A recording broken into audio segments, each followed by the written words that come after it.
Hi everyone, I'm heading to the 2024 Corvette Caravan. It's the 30th anniversary celebration in Kentucky. It's in Bowling Green, Kentucky. That's where I'm headed right now. It's going to take me about 4 hours to get there, but I'm going to show you guys what it looks like over there. We're heading to the National Corvette Museum Center. See you when I get there.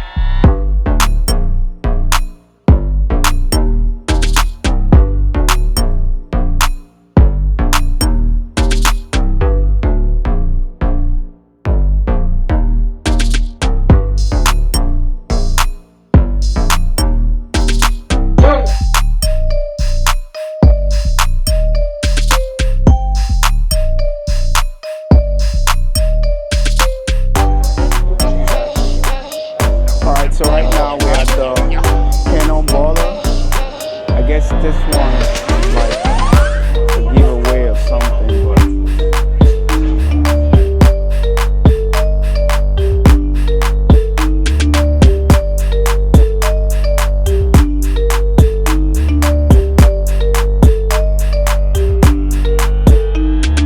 I've got my raffle ticket for the 2025 Dodge Red Corvette Coupe.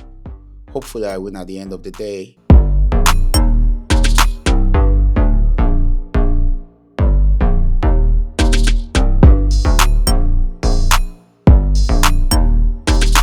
I'm so excited. I'm heading into the museum right now. That's the first car and it looks amazing. I really can't wait to see what it looks like inside.